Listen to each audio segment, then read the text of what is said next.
Blog Talk Radio. Here at ACO Radio, American Communications Online, or any affiliated stations or websites are not responsible for what guest hosts or call-ins may say. All programming is intended for informational and entertainment purposes only. Hello, world. This is TJ Morris, and you're listening to ET Radio. TJ Morris, ET Radio, on Stitcher, Spreaker, and iHeart, and all these wonderful places wherever you hear your podcast. For Sundays, this is our Sunday go-to meeting and the Internet. We are Universal Life Ministers, and the basic tenet for that is do what is right. So that's what we like about the Internet churches, and the basic message is do what is right. Now, we're going to talk today about things that are probably breaching the outer universes of what our target might be, demographically speaking. Our age, marital status, income, education, occupation, all of those things have been something to each of us in the past were factors that influenced us as ministers, but we don't cater to the young adults. Here we cater to gospel presentation as how can I get to heaven, so to speak. But first of all, you have to believe there's a heaven, right?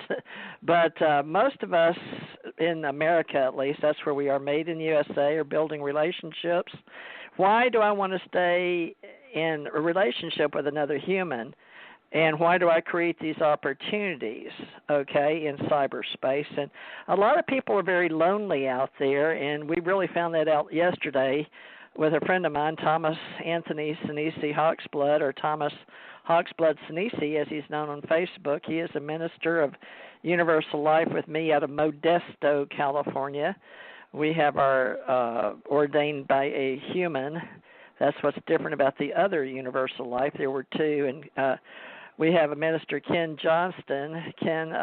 Ralph Kennedy Johnston, with our group in the ACO, Ascension Center organization. Also holds a ministry and helps keep our church together in social media. So our friendships are all about retaining key memberships, and so we hope that you'll recognize us. And right now, I've got Teresa J. Morris Ministries, my license pulled back up.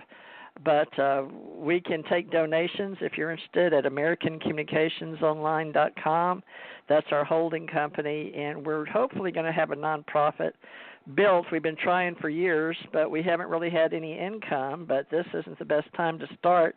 But we're going to do our best to start today, and we've made a YouTube. We're starting to do content providing, and what do you do to join a church? Well, there's people all over that if you like what we say, they'll like the pastor. Most of the time, if the pastor leaves from a church or a group, we'll say the people are the church, they'll normally follow, if they can, if it's in their area, go with the pastor. So we hope that after 8 years of speaking to you on other things, that Tommy wanted to concentrate on his ministry. So we pray, we meditate, we worship, we talk about prayer and the point of people that need just a warm companion handshake sometimes, but we can't even do that lately because of our COVID-19. So we have a lot to think about rationally and relationship-wise. Now, I've never met Tommy Hawksblood,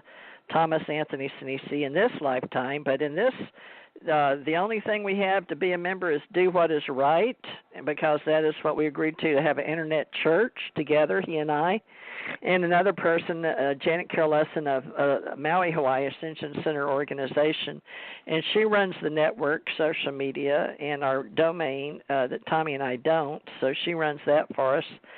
And basically it's a blog that hasn't been attended to for 3 years, but I talked to her today and said, look, I'm doing YouTubes now, and we're not going to let this ministry fall apart.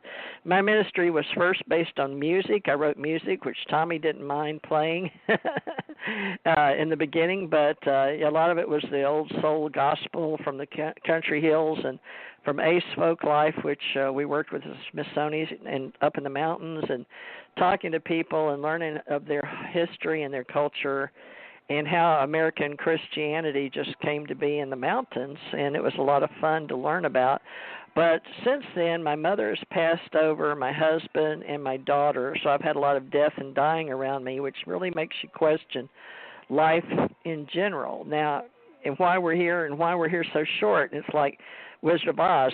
People sure come and go fast around here, So, Ascension Awakening is what I'm all about. I was born like an we have Andromeda Galaxy, which is a galaxy over, and there's a dark space between this galaxy where I'm speaking to you now in the radio airwaves out there, but our people out there in the universe can hear, and we have universal levels. And Tommy, I made a video for him based on what he had stayed up all night and made some listings of things that he felt were important to his ministry. And a ministry, you can look up the word, but basically, well, here, I'll just do it for you. I'll look up the word ministry because I have Teresa J. Morris Ministries, plural, because I started in music. Ministry's definition. So let me get that for everybody of what Tommy and I are doing while Tommy's getting his work. It says the work or vocation of a minister of religion. In certain countries, a government department headed by a minister of state. Now, when I'm listed as a minister of education with Santa Rosa County here in Gulf Breeze. There's church ministries, and we are a metaphysical ministry, one of believing in metaphysics, and we say Jesus was the greatest metaphysician that ever walked the earth. So you can have an officer of ministry, religion, clergy, service, function, and office for a minister of state and board of ministers and states. And Tommy and I have agreed to work and do all things allowed by law so we can be right in the United States of America. So our minister of religion and government performance and the duties that we have are through Universal Life Church, Modesto, California, and that's the Hensley minister, and he wanted to make sure that people knew that we were ordained through that ministry. There's another one, too. I've got the ministry from the other one as well, as so does Ken R. Johnston. The three of us are ministers, and we'll be more than happy to help you in social media, because basically that's where our administration is, our administration and our talking to each other and our outreach. Our outreach is run through social media, and the offices, duties, and functions we've had, we have articles and bylaws that we've been obliged to follow since 1978, and we renewed in the Golden Pyramid in Houston with Stephen Halpern, the godfather of New Age music, Stephen Halpern, and so we honor his music, beautiful pianist. And also unity churches because of what they believe in, but they are different, but in alliance, just by voice or vocation of ministry on the Internet. Now, you can have holy orders, cloths, church, worship, rituals. Tommy works more on the ministry of teaching workshops on what we call healing rituals, because he had some shaman belief systems in past lives, as well as he has been a fire dancer, and he's lived with Indian cultures to learn their music, and he's studied under Indian woman that's one of his mentors still to this day. So he likes to teach certain things, and it's all about what is your message. And if you're a minister, you're supposed to have a message and a mission. Now, my mission was to bring in alien civilizations exist, as well as the main spiritual soul level of Ascension Center Organization, Ascension Church Ohana, and the family. And the number one is love and be loved, and love and life. And Tommy wrote down several L words for the love and life and love and live. And let me see if I've got that right here. But I'd like to mention those while Tommy's working on his message for today. Let me get those because Dr. Rick Miller came on our show, Mine and Tommy's show. Light, love, liberty, life, and law.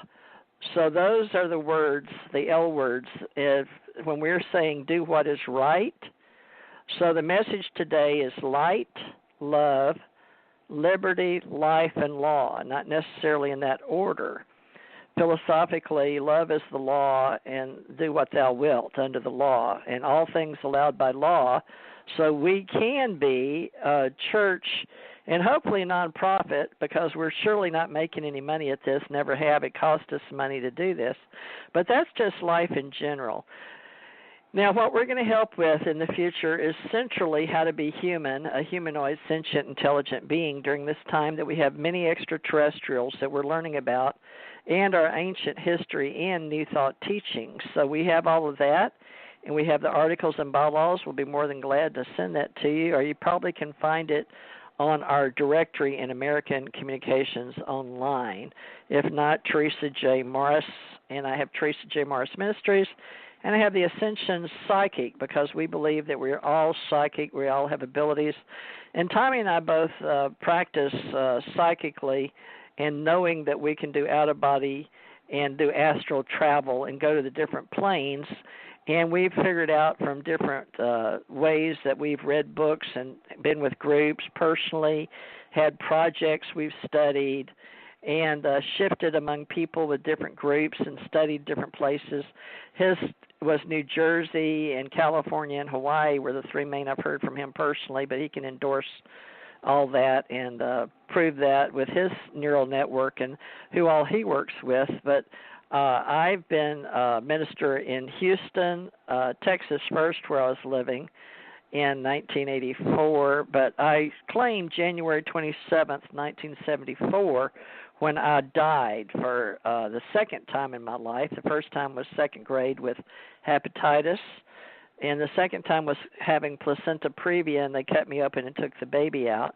And I gained a whole reality of what life was outside of the body and outside the universe. So I went all the way up, and I've been up to the 5 levels, universes, zoomed past all the way up to Alpha and Omega, which I call Mother God and Father God, or Mother Goddess and Father God, if you will.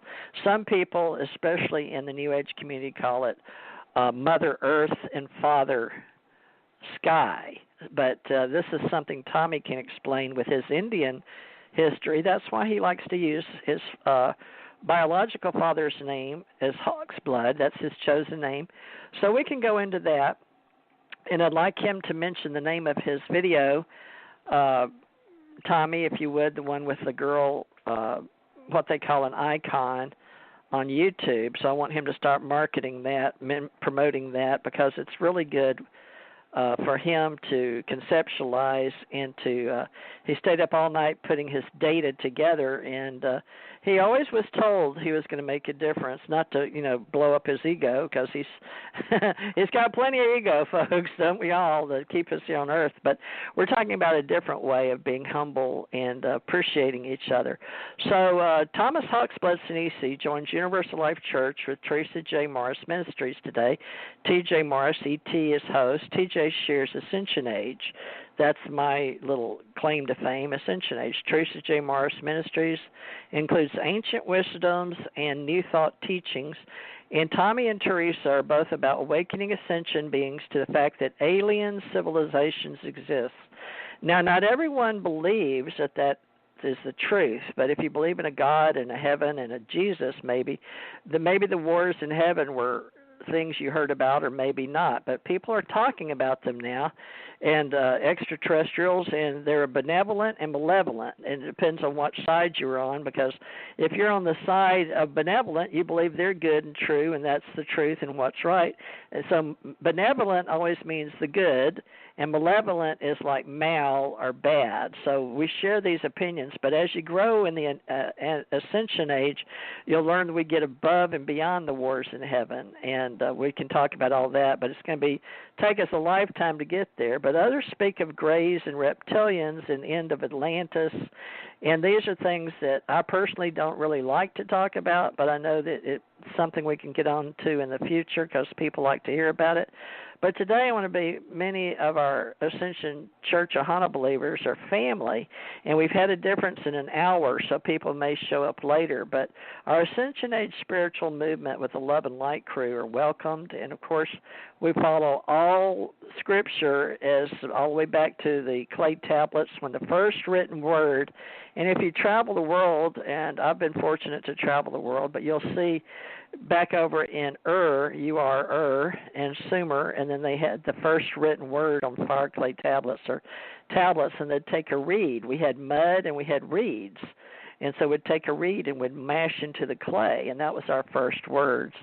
Now, there's other people that may or may not join us today with various life messages for our Unity Church and our Universal Life Church, but we're going to hopefully grow our members, and even the Edgar Casey teachings, all those people are welcome as well.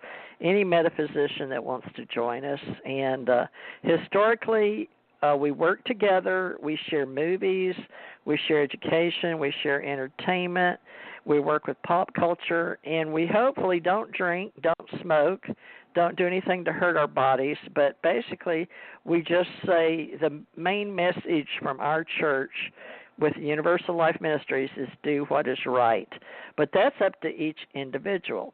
But without further ado, I am now going to turn the show over to Tommy to discuss what he stayed up doing for his message on the video, and hopefully he'll touch on some of these definitions. So, Tommy, I'm going to let you introduce yourself and take over. That was my first 15 minutes, and I guess the hour and 45 minutes is yours, unless we have people call in. So I'm going to get – Tommy, can you hear me now? I can hear you fine. Okay, well, you're live and on the air. Yeah, go ahead, and I'm going to mute, but I'm right here listening, okay? And I'll watch the board. Okay, go ahead. Thank you, TJ. It's always a pleasure. All right, the first thing I want to say, in this life where we all are right now, we have opinions, we have ideas, we have programmed ideas which we receive from everybody around us. It's your place in your life to scratch through them, clear them apart, tear them apart, find the truth within everything you think you learn or know. Because there's always a truth somewhere behind things, and it's up to you to dig it out and pull it out of that. Because parents don't know what's right for another person. Children don't know what's right for other children. So schooling doesn't teach us anything important about life. So we're in a scenario where we're being constantly programmed with everything other than something that's important to us as a spiritual awareness. And I will try to explain that. Now, before I get into too much about it, the word spiritual is being overused, and I say it's being abused by a lot of people, because you have to have a definition. And you ask the average person what the definition of spiritual is, and you can't get an answer. Ask yourself, what does it mean to you? And well, that'll be your definition of it. But see, when you go into a dictionary, it'll relate it to another word. But it's its own word, it's its own feeling, emotion, thought, and energy.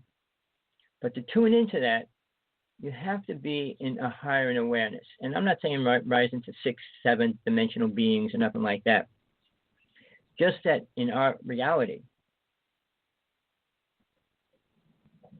who we are, we have, sorry about that, my computer was playing a game, but we have the mind, which runs the body, and then we have soul that lives within the body.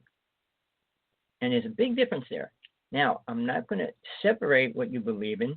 It's up to you to learn the difference if you want to, because Buddhism has one belief on it, Christianity has another, atheists have another, and people in certain paths are a way they think is much different than other people's. For me, I can only tell you by direct experience over and over again of being involved with it on a spiritual quest all my life. And I'm talking from basically I became aware at 6 years old.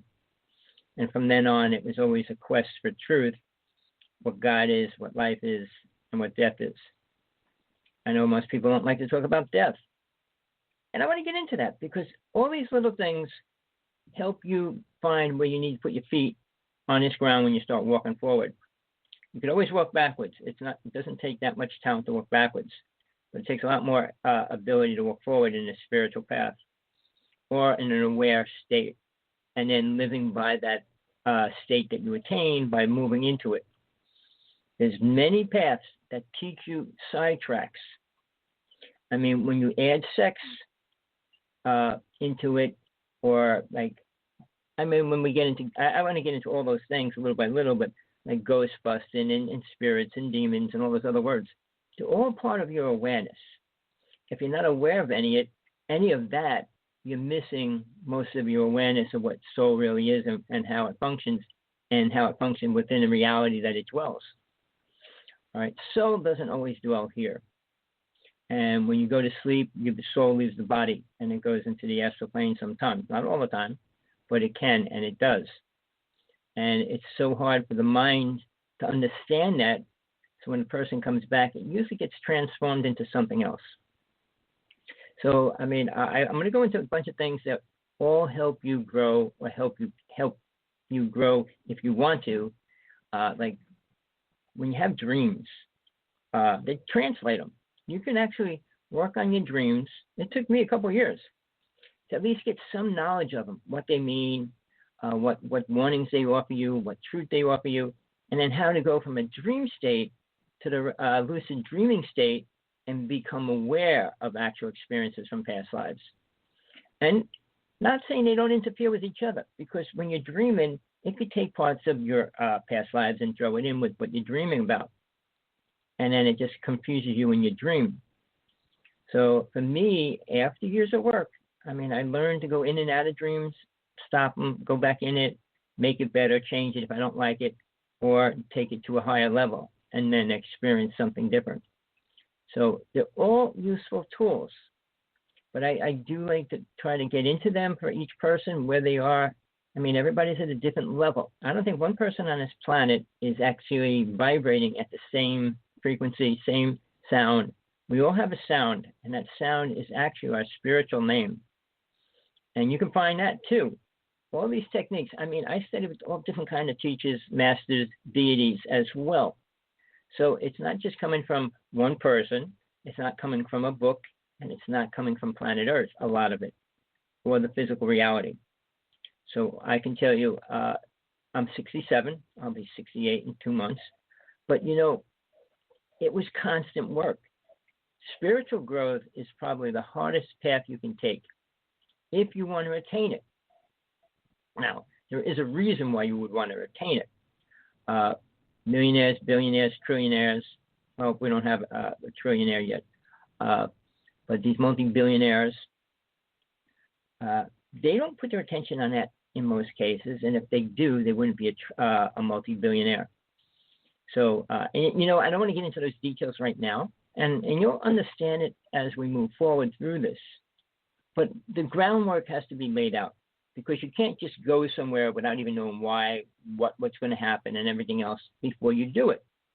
If you're going to get in a boat, you want to know what a boat does. It goes underwater. How fast does it move? What drives it? What pushes it?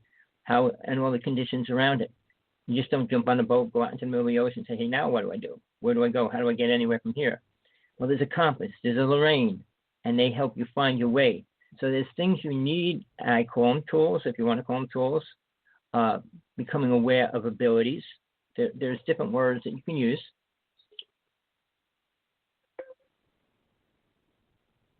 I hope I'm back. My computer's playing games. I don't know what's going on.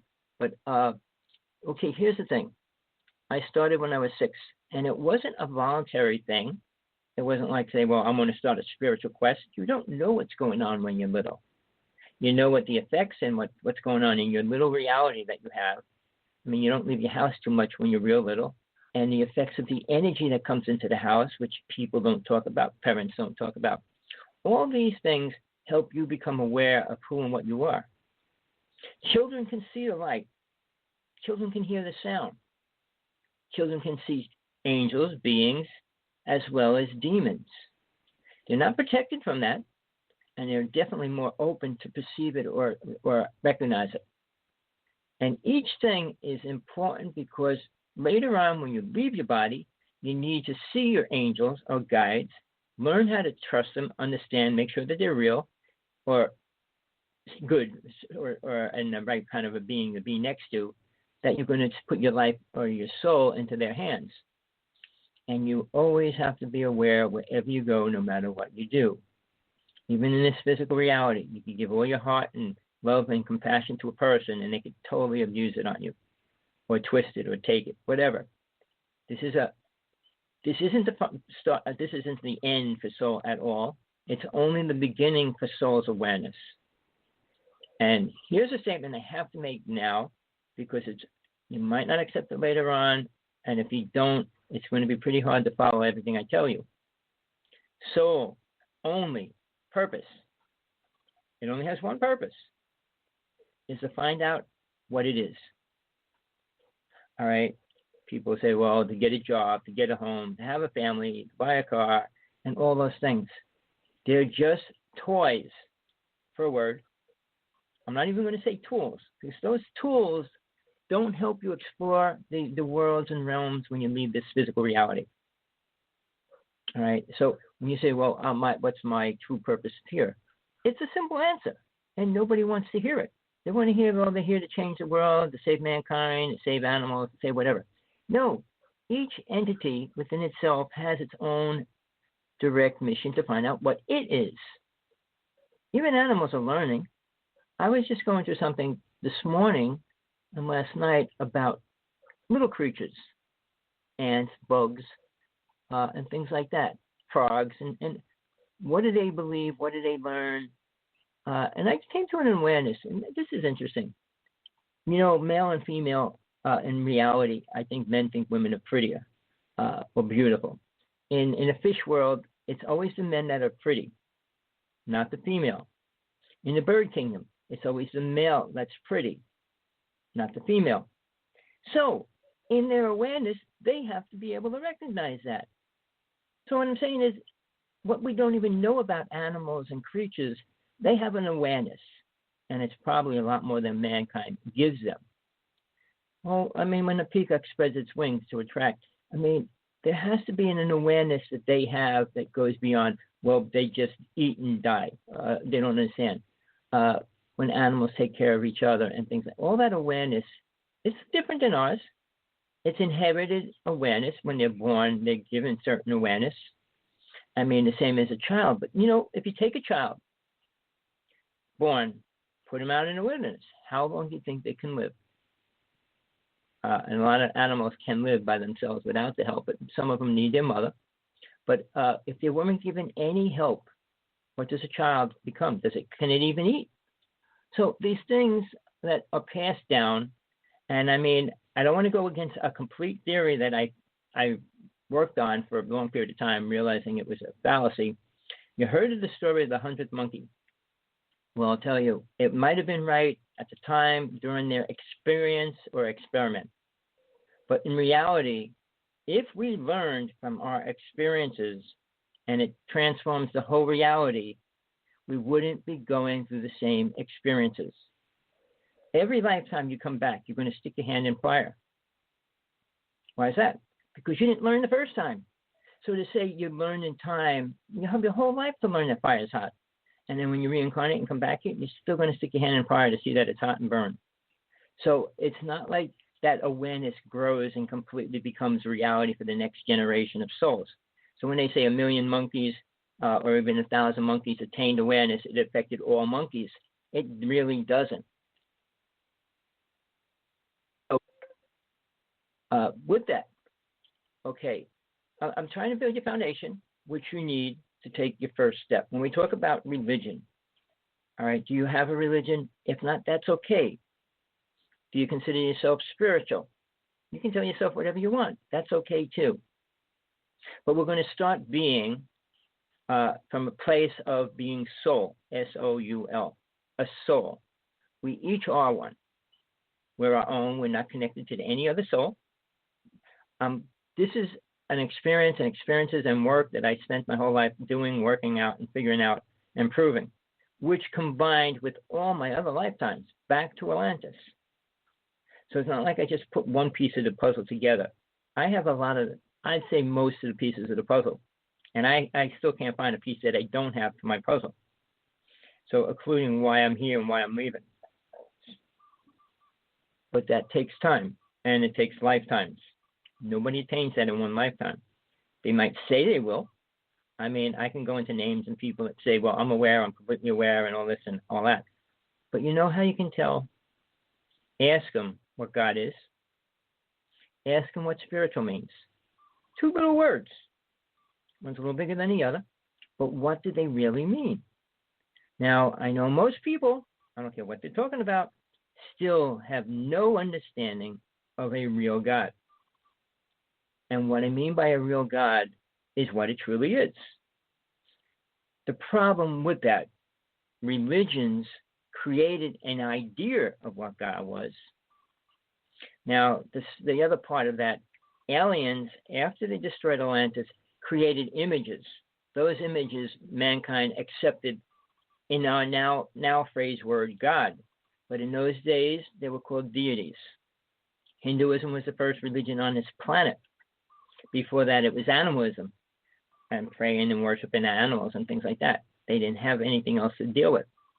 Well, I hope you understand that we didn't come from a monkey. If you do, I'm sorry you believe that, but that's your choice. We each have to grow and learn. I mean, you could start wherever you want, and if that's where you want to start, that's fine. But there's, all through my childhood, the word missing link was always there. So we never understood the separation between the two. Meaning, okay, we came to this point, and then suddenly we were this. So they called it the missing link. Well, because there was no connection between the two. We didn't come from cavemen. We weren't the same race of beings. The same as the giants that were here. They were not the same race as we were. So science is trying to prove multiple things. I mean, I just watched a special, and you would believe after all the specials over the past 10 years of all these giant skeletons and everything else, they're proving that giants exist. Special last night said no such thing anywhere. Everything was faked. Everything's not real. So when they just downplay it, that's true. I mean, even the book in the Bible that talks about it, the book that was taken out, the book of Enoch, talks about giants. Whether they were real or not, it doesn't matter to your spiritual growth. It's not going to help you grow any more faster by believing in them or not believing in them. The same as ancient history will not help you attain realization. And the first realization you need to attain is self-realization. And what it means, I don't care what dictionary says, it means understanding what you are as soul in this reality. Not when you die or anything else. It's this reality that you're in. The second phase of that is called God realization. That's when you can understand how God works with all soul. But both of them are pretty far from the average person. And I'm not using this word as a frame of ego or saying I attained it and you didn't. But it's something every soul needs to go through and learn. And if you attain self-realization, great. If you attain God realization, that's even better. But how do you prove it to yourself and how do you know? Well, as we go through the steps of these inner worlds and everything else getting closer to God, you'll find out.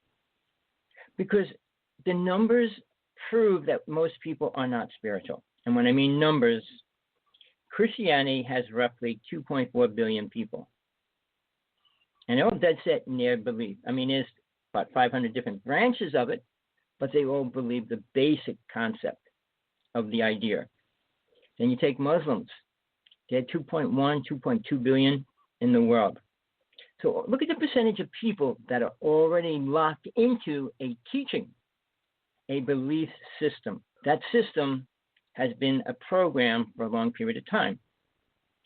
Now, Hinduism is a little bit different because it is based on supposedly deities they work with. Now, I'll say this.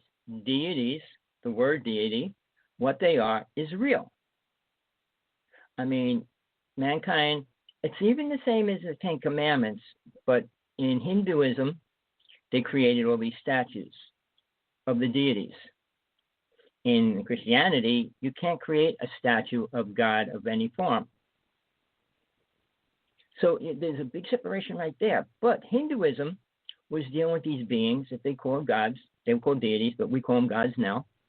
But they're multiple arms, multiple heads, multiple bodies, half animal, half this, and all that. So how real are they? They're all real to different levels of awareness when you start leaving your body. you'll meet with them as well. All right? Because they're real. They're not just somebody had a bad dream and created a whole idea of what they are. I mean, and real shortly, I had an experience. I spent 5 years dealing with the deity.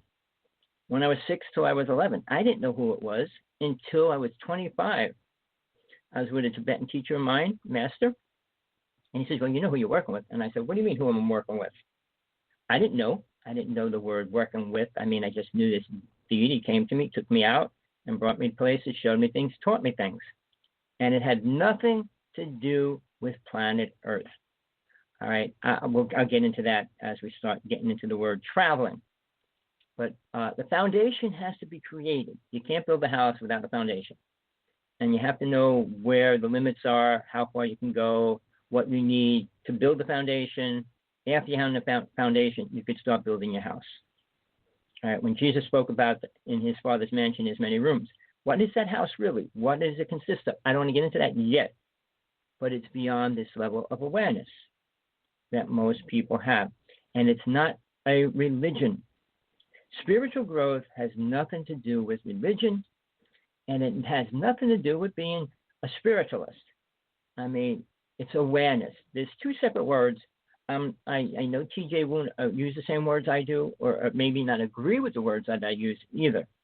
But we each have our own truth, our truth that we experience, and what we believe we experience, what we want to believe we experience, and what we really experienced, really that did happen. Now, there's a big difference. Most people are living in a programmed idea. All right? And the new word in the UFO world, of course, is an experiencer.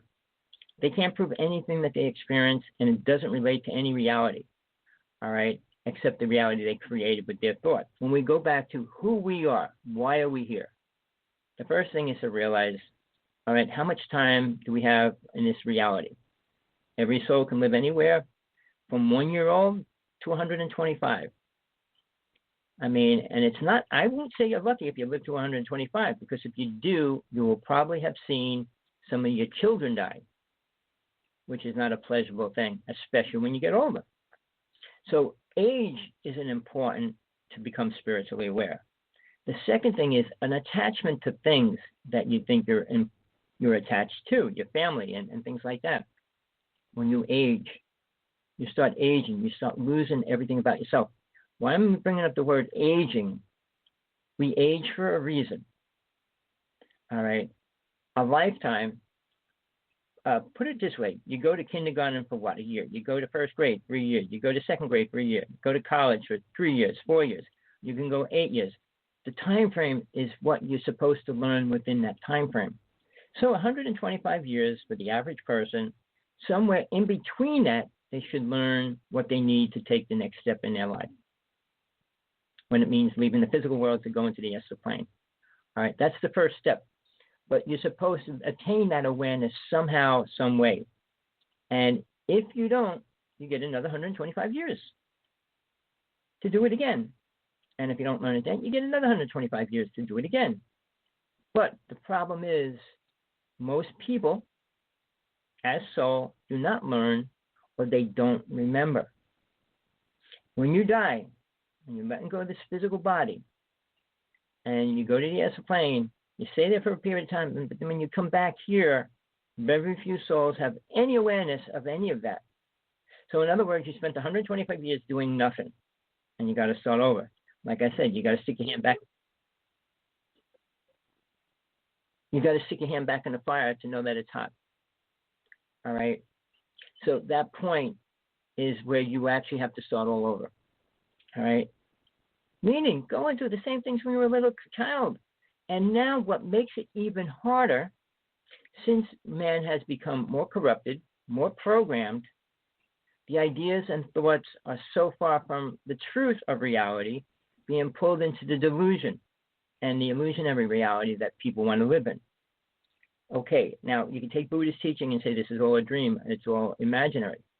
And if you want to believe that, you can live in that state, but at the same point, if that's all it is, you can change it and make it anything you want. All right? But see, again, it's all on your awareness. If you're not aware of God, you're not going to be able to incorporate that into what you create.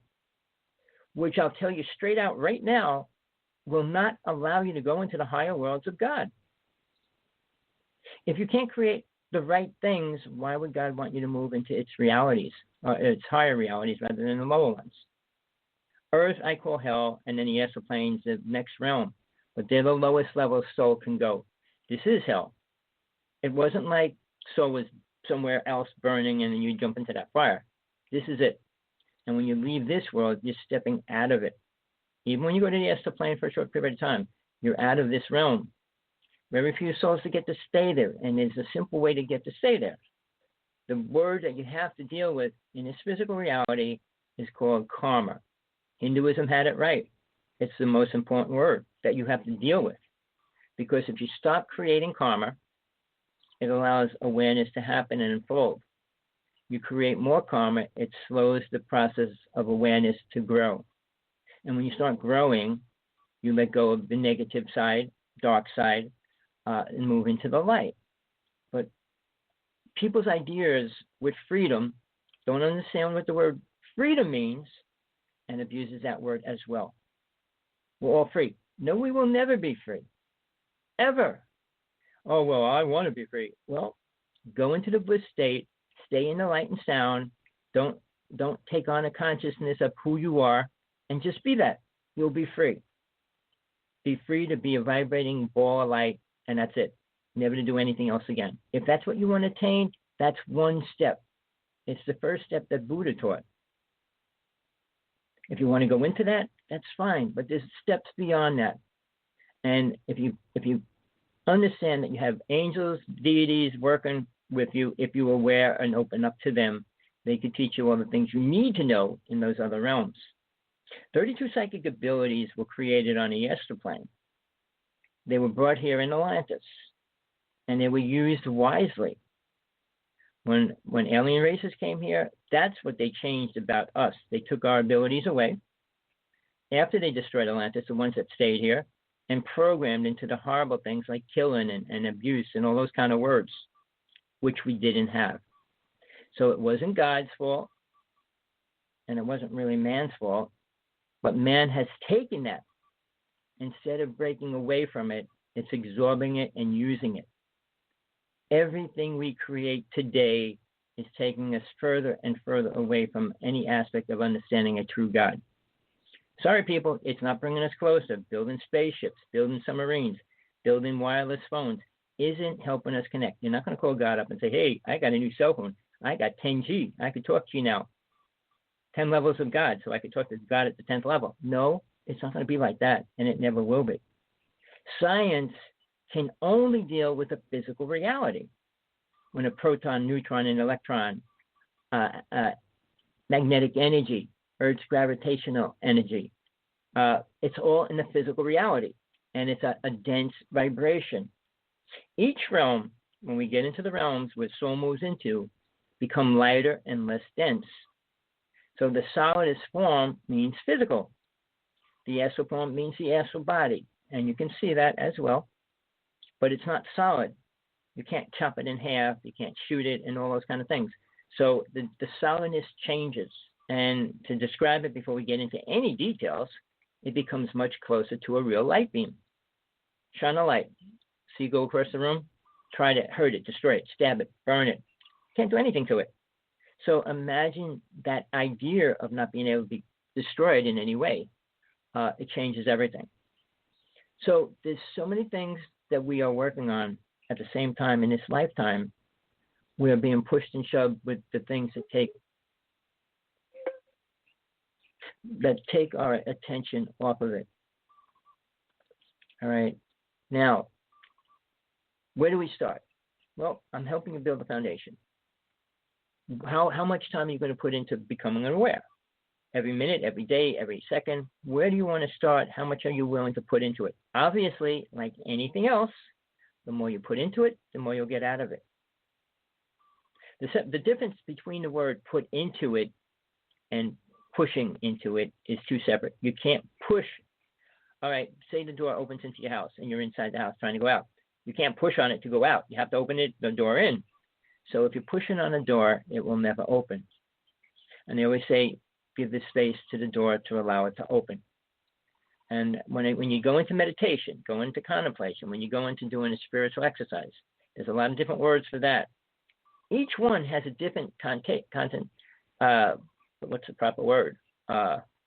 Actually has a different meaning and form, and it creates a different outcome. If you meditate on nothingness and go into nothingness, you attain nothingness. All right. If you go into meditation and focus on something, you'll get into that, whatever you're focusing on. If you're opening the door, focusing on that, that's an actual movement. And then actually seeing your spirit guides. You can't create them. You can try, but when you open that door, the angels or deities or beings, guides, whatever words you are attained to grow with right now, will be there. Every soul has at least two. At least two. I have three. Some people have more. But they're there with beings, or whatever you want to call it, that are vibrating with a level that you're able to understand and help you move forward. So it's not an individual path, like everybody would say. I mean, it's individual for you to do the work to get to that point. But when you get to that point, you're going to get help. The help that you truly need to move further. I mean, it's just like going from kindergarten to college. I mean, it's a big step, but guess what? You still need a teacher to teach you what you're going to learn.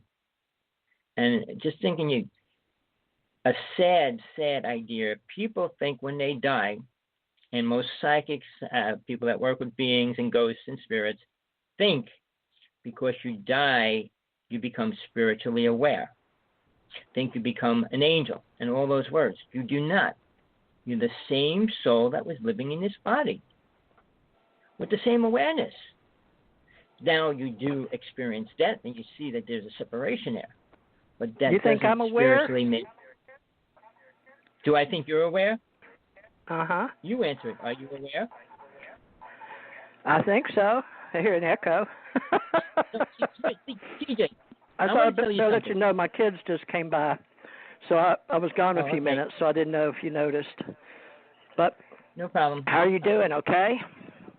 I'm doing fine. I guess you weren't listening to any. That's okay.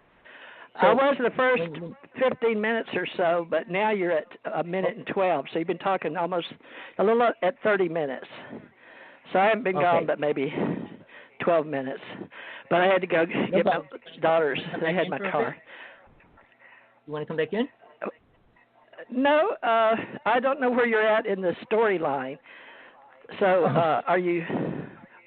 where are you right now? Okay. I'm up to dealing with the guides and spirit guides and deities that we work with. Okay. Well, now some people separate it by a conscious, subconscious, superconscious, and that's what I learned in Psi seminars and also Spiritual World Network. But, we deal now with neuroscience and quantum physics, and I watch world science a lot. But everybody has a different opinion. And so everybody's entitled to their opinion. And all we can do is tell them who we are, how we think, and what works for us. And that we hope that they like us well enough to join us on the Internet in our relationship, And some people say they've been getting a lot of help from Blog Talk for years. So they call in because they learn things, and we educate them. So I hope that is what everybody feels like listening to you today, because we have quite a few of your lessons, and you have a good following. But anyway, I'll just let you continue, okay? Okay. I'm going to hit save. I put love, light, liberty, law, and life. What she was saying is we have a higher awareness, which we assume is a different reality. It's like a different one of us, but it's us. When these great speakers speak about attaining a higher awareness, it's the same person. It's just that you're trying to focus on who you really are. That's all. It's not like you become superpowered or anything else. It's just you're staying a little more focused on that part of yourself, of what soul really is. It doesn't become super powerful or anything else. Money is not anything pertaining to spirituality as well. And if you focus on money, you're not focusing on spirituality. So we'll get into that word, which I'm slowly going to do as we talk right now. But the idea that we attain spiritual awareness by having lots of money is a fallacy. To think you can buy it is a fallacy. It just doesn't happen. And it just doesn't pop up in your reality and you're that. Now, when we talk about our higher selves, it's just a matter of focusing on what you want to believe is your higher self. You are soul. It doesn't change. And it'll stay that way all the way up into the higher plane, which is the fifth plane. All right? It's not going to change into a dragon or any other thing. It's going to stay what it is, you as soul. The body that you chose, that you're in right now, is only temporary, but the features of soul within itself will stay the same. A light being doesn't have like a big nose, short ears, big feet, whatever. It doesn't have those kind of features. Your sexual body parts are not the same. I mean, there are none. So it's so different to try to compare that to the body or the consciousness of a mind. Now, what I wanted to say, since TJ brought it into the picture, quantum physics. All right, Tesla was responsible for making that become a really important thing in this reality. All right, now you have to understand we're in the first dimension, first realm. It has multiple dimensions. So when they talk about going to dimensions, you're not going into higher realms. You're not going into more spiritual realms. Anything but. If you're dealing with aliens and demons and all those things, you're staying in the lower dimension. Even though we're going to another dimension, you're still in the physical realm, meaning the first level. There's three in this realm. I call it the beginner, the middle, and the lesser, which means you're leaving it. All right. But within that, protons, neutrons, and electrons vibrate differently. So when a scientist says, "Oh, they found the God cell," and things like that, they're delusional. It's like breaking down an atom. And if you want to be real creative with thinking, if you break an atom down and go into each part of that, and then break that down and go into each part of that, and break that down and go into each part of that, and say that's where we are right now. All right? But we don't perceive it that way. The same as we don't perceive what we are in the bigger picture of where we are and what we are. When they say we're all one consciousness, that's a programmed idea. All right? It's a consciousness that bees have, ants have. Do you want to be part of that kind of a consciousness? Fine, you can be. It's not that complicated to create it or stay within that. The problem is trying to get out of that, trying to get beyond that. Oneness. Would you want to be one with all the souls on this planet? I don't know one soul on this planet I'd want to be one with. Not one. Never mind 7.4 billion of them. To think they think the same, they don't. To think they act the same, they don't. To think they know anything close to each other, they don't. So why would you want to be one with that? And then now, if you're not one with each other, you're one with God. You don't know God. How can you be one with it? Well, the biggest excuse that you're using now is one with the universe. Why would you want to be one with the universe? A universe doesn't have thought as we perceive it. It doesn't have the creating ability. I mean, if you want to believe science, which is a lie, the black hole and the Big Bang and all those kind of things, one Big Bang, really, to create human life, and even the smartest scientists are only coming out admitting there has to be a central individual creating force, meaning something that's aware of what it's being created. Now, and everybody will have to agree or try to disprove it, but you can't. There's no way a cell can keep multiplying and constantly move forward. All right, you take a mutating cell. It becomes a dragon, it becomes a lion, it becomes a tiger. And then those break down, one becomes a human, one becomes an alien. No, it's not like that, and it can't. But then you take apart the human body. Every cell in the body has its own mission. It's like they're alive and well, and they got their own mission to do in their whole life, the same as we do as a soul. It's so complicated, and when science says, well, they found the God gene or whatever they want to say, or we all came from the black race, these ridiculous statements. They don't know nothing about DNA yet. They know 12 strands. There's 32 basic strands, and I don't know how many more there are than that. And it could be lots more that nobody knows about even. Like I said, when you start breaking something down to its core, you never can get to the core. I mean, the microchips and what they can put in an atom right now, these I can't say it, biomites, whatever, a word, a little tiny dot that's actually a computerized, programmed robot that they can put in your body, in the air, so small. So imagine the technology to build that. So then to go deeper inside that, what kind of tools do you have? What kind of thing? See, it's beyond what we can perceive in this consciousness right now. Quantum physics is now taking that and moving it into different dimensions of this physical reality. CERN, which is the most dangerous weapon on the planet, and you're trying to create a vortex and a black hole to go through. All right. When they do, they made these spacesuits that think they're going to be able to jump into it and go somewhere. It's like jumping into the astral plane. You can get there. If you get there by yourself and you get stuck there, you're not going to find your way. All right. And it's not like every angel's going to jump out. Oh, I'm going to help you. I'll help you. Go to the street corner and say, where's the way to get out of here? It's not going to be like that, because it's not going to be as solid as this world is. So if you're attaining, trying to attain, and you're really working on and attaining it, spiritual awareness, you're starting a most complex journey you'll ever take, and you probably have ever taken in any of your other lifetimes. Something that most people don't want to recognize either about that. So usually is the best it has ever been right now. Think about it. You had 200 lifetimes. You have a lot of awareness if you can tap into that. If you're only here for like 10 lifetimes, you have a little bit of awareness. And that's all you can tap into. The consciousness of the universe, it doesn't know. The planets, the moon, the stars, shooting stars, meteorites, they don't have an awareness of a God. They're not there sitting there talking to people or talking or vibrating with other things. Human consciousness is the one thing that overrides all other animals and creatures. Being aware of being alive and being aware of higher things is separate. You can, like an animal taking care of its children. It doesn't know much further than that.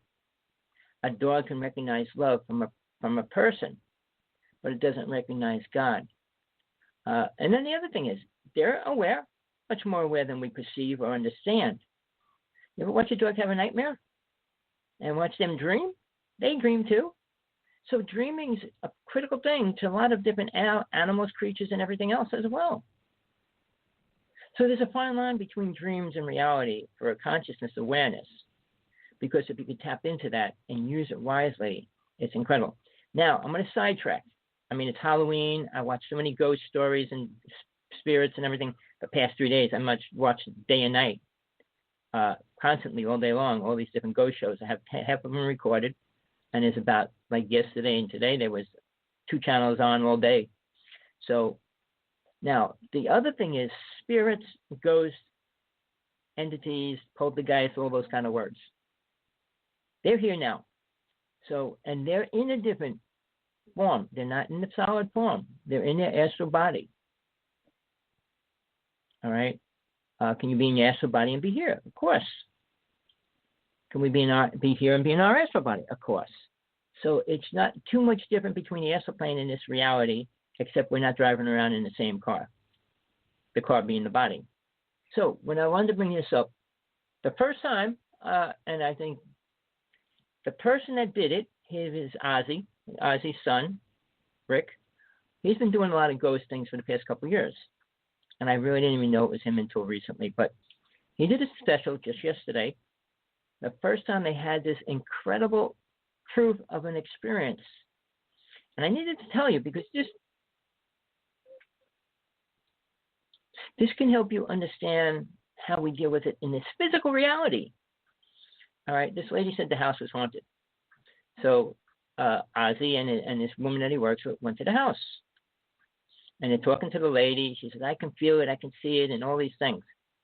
So they set up an experiment, and it was on yesterday. I'm sure you can pull it up, but it showed, okay, what they decided. They said they're going to try something completely different they never did before. And I don't think anybody else ever did it. All right, what they did, they put the woman that said she was aware of what's going on, they put her in one room. And they put this thing over so she could only hear what they wanted her to hear, sound, right? Now, the other woman went into the other house. They were both haunted houses. They both had property and everything. And the other woman in the other house that was supposed to be talking to the spirits was asking questions in the other house. While this woman basically really went into a trance and started answering all the questions in the other house. So when they asked, Rick said something to the lady in the other house, well, asked the ghost, and she asked the ghost, and then this lady would answer. The one that said the house was haunted. And they did it nonstop until the very end, and the spirit said, I'm leaving. It's over. And then the spirit just left, and she says, they're not talking to me no more. But every question they asked her, she answered it. Where the body was dead, where the child was, and all these things. And there was no connection between the person that was asking the questions in the other house and her in the other house. It was incredible. I mean, I was into Ghostbusting when I was young and all those things, so it's not that incredibly crazy to me. But somebody that doesn't believe in ghosts and spirits and talking to spirits and all those things have a long way to go. So I don't want to pull you into that, because that will also sidetrack you. I spent years doing Ghostbusting. I was 14 when I started. I become a witch. I like the word witch. And then I worked with the Covenant. I was a high priest for years. I learned psychic abilities. I learned the most important thing about psychic abilities, and I'm telling you straight out. You don't, and you can't, and you shouldn't be using them here as a directed tool. If you're shown something when something's going to happen, is a different story. That's soul recognizing and using it the right way. But when you turn around and say, well, I'm going to read your mind, I'm going to hypnotize you, I'm going to see the future, I'm going to do this. When you control it, you're playing God. And karma is created when you play God. Seriously. Anybody in the healing world, remember, it's not your energy you're working with. It's a person you're talking to. They give over their energy to you. And if it wasn't true, you could heal the whole world. And you can't even heal 10 people out of 1 out of 10 if you're lucky. So the idea of that is a programmed mind that think they're healers. It's a great word. Sounds great. Well, Jesus was a healer. Jesus brought people back from the dead. Let's see one person on this planet do it. So the concept of psychic abilities will be used wrongly. The same as Tesla said his inventions are not going to be used wisely, which they are not. We're destroying the planet with that alone. So do you want all this extra information? Well, I'm making sure you have a solid ground. If you didn't listen to this show before, I hope you send it to people you know that you're friends with. And then if you didn't understand what I said, listen to it again. If you have a problem with anything I'm saying, please call me, text me, Skype me. I answer my calls, my texts, everything. I'm only here to give you truth that I know and I could prove. But here's something I'm going to tell you. I'm going to give you information that will help you attain God realization if you want it. I'm not telling you what I experienced. I'm telling you how you need to experience what you need to experience to become that and do that. There's a big difference. All these speakers talking about this, that, and the other thing, they're not giving you the technique. All right. Meditation is the simplest form of a starting point, but it's only the beginning point. Every step after that is much more complicated, much more complex, and much more directed personality from yourself dedicated to it. So when you're really ready, and I tell people this, I give people a simple technique to work with for 30 days, 30 days. Can you count them on your fingers? Can you count them any which way? 30 days. It can't be 20, can't be 15.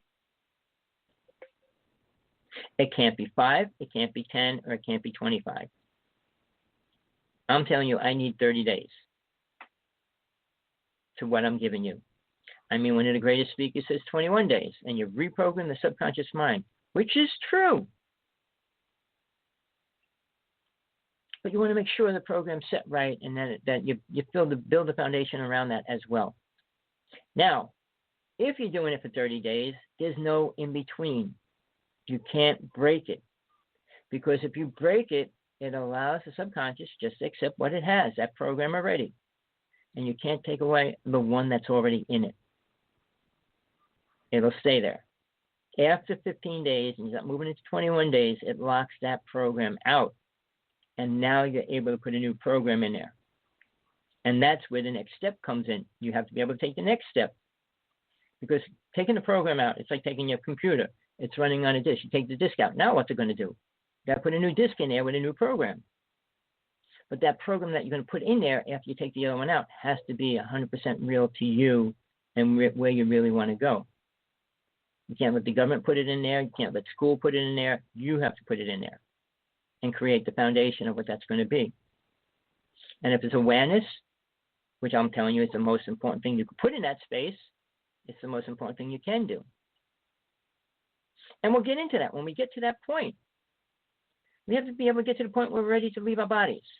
So getting back to the point when I say 30 days, when you do your meditation is the first word you get. I'm going to give a word to you right now. Creatation. Meaning you create your meditation. I just made it up, but I hope it sounds good. Creatation, all right? Meaning, okay, you go into your meditative state, and you're creating what's going to happen from there. And I'm not saying delusional, because you're going to open it for what's really there to come out. You're not going to create angels. You're not going to create the doorway. You're going to see the doorway that's there. It's going to be a light, but if you see a form of a door, it makes it easier for your consciousness to perceive it and understand it at this level. It's always, when Jesus talked to his people, he had to use Father, because how could they relate to God? People today can't relate to God, and they still say Jesus was a God, and that was an image of a man. To perceive that, to think God was a man in any form, any shape, and that it was even a man, is so ridiculous. Sorry, people, I'm not dealing with Christianity, religions. I'm dealing with truth.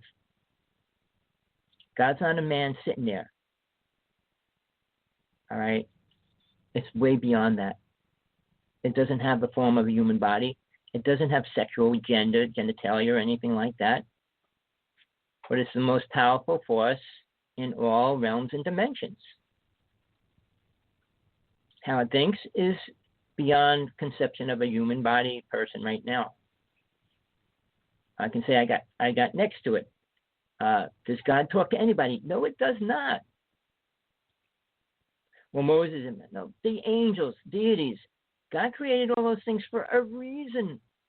Everything in God's world has a reason. All right? When you believe that or not, it's true. Here is hell. And that's why Satan rules this realm. And please don't say, well, it's aliens and it's this. No, Satan rules all aliens and all beings that give in to the negative side. And what is the negative side? Two people could have positive and negative sides, and they're totally different. Other countries, they have sex with children. Children have two fathers, two mothers, and all those kind of things. I mean, all those realities that we create, mores, are created by man and usually rich people. It has nothing to do with God, nothing to do with awareness. I mean, they realize that if you have sex with your family, you can have misfits and all that. How come, if you believe in any kind of story of creation, there had to be a male and a female? And they had to have sex with their children to create a population. So why aren't they all retarded, all dimensional beings and creatures? And why did we ever get back to... See, you know, stories get twisted. Science rearranges everything to make us not know the truth at any level. If you think you're going to hear the truth within 50 years, you got a problem. Our technology that they are using right now, is way beyond the consciousness and awareness of 98% of this planet. It's not as easy becoming aware. Getting back to, I just want to finish that statement. When God said, when Jesus was talking about God, it had to say Father. These people had no conception of that. And people say, oh, he didn't die, and he didn't do this. He's an alien. If he didn't die, the teachings that he came here to teach wouldn't have been able to be recognized. If he didn't come back, they would never understand death after the body dies. Nobody in history, back to Atlantis, was teaching about a real God after Atlantis went down. Nobody. Deities took over, aliens took over, and played God. But they didn't even call him God in those days. All right? But we call everything God that has superpower. But again, aliens played on the Egyptians and the Mayans and the Aztecs. They accepted him as a God per se. But all the things before that, deities. Deities are real. All right? Now, God's super creator. You have to realize he created dinosaurs. He created everything. So to go from dinosaurs to multiple dimensional deities and things like that, it's outrageous. But each one of those things has a different vibration and a different reason for being here. Now, something that, like when they talk about God, God's the three. Omnipresent, omnisignificant, and well, whatever those three things are. Never changing, never. God always is growing. It would have no sense to be what it is if it didn't. The same as each one of our souls. If we didn't grow, there'd be no sense to being it. Just imagine being a spot on the wall for infinity. What good would it be? Would you be happy being a spot on the wall? Or a grain of sand on the beach? A drop in the ocean? All the scenarios they use? Oh, you're a drop of water and you touch the ocean, you're part of the ocean. Well, you're not. But you're talking about a different form of energy and life altogether. A soul is a soul. It doesn't become multi-souled and all the other words. So that whole concept is much deeper, much more attention needed to focus on it to understand it. But you have to eliminate science. Science is completely out the door, unaware of the truth. They can't explain anything about death, can't explain anything about the important words. Science and government and people like coming out of MJ12 with remote viewing and all those words, they're dealing with astral energy. Sure, you can tune into a person's mind and control it and all those kind of things, which is what they're doing. They created the HARP system a long time ago. They can control every person on this planet with a thought, with the HARP system. They can pinpoint a person anywhere on the planet. All right, and you think you want to hear that? Jesse Ventura, who is my idol in the exposure, in the true person that actually exposes the truth. Not a whistleblower. He exposes the truth. He doesn't create stories. He proved everything he showed on his TV show. And in the last year, the government took it away because he was showing the truth about certain things. The last year, he showed about FEMA camps, why they're there, what they are, what they look like. People ready to be put in them, they better get ready because they are going to be used. They were built for a reason. Underground cities were built. I listened to the speaker. Should I say her name or not? 20 letters to her saying everything I could against what she said.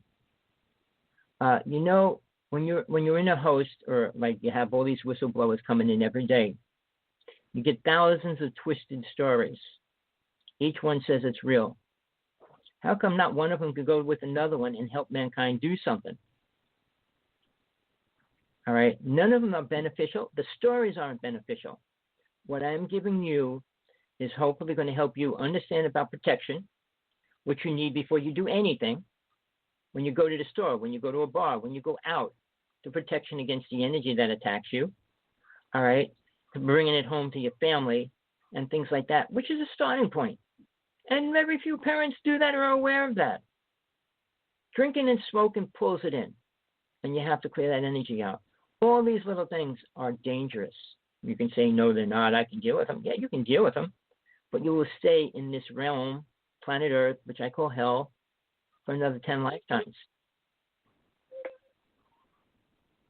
So, with all I gave you so far, I hope you can perceive or understand the conditioning you got to give yourself to get ready to start the path.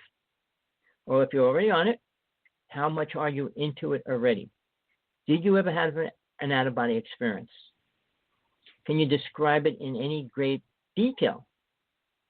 I can go into mine because it was the most important step I ever took, because it opened up every part of reality for me, including God. I worked with a deity when I was 6. I mean, I was working with angels and all that, but when I had to deal with the aspect of a God and everything else, it changed all that. Deities, I call little gods, because these worlds that we're going to talk about going into, each has a God to protect it. You got a college, a high school, you got somebody that overrides the whole school. You have to have something that keeps control over it. You can't let a kindergarten person go to college and say he graduated and then let him do whatever he wants. Tommy, you got about 44 minutes left. Wow. You've been on a roll, haven't you? No, you're doing pretty good, huh? But if you want to say something, no, you could say something or anything else. I don't. Fast or real slow. Well, I don't understand exactly how we're going to be able to accomplish everything every Sunday, but we've been doing this 8 years, folks, and we missed some Sundays, and it was due to my family, usually death and dying.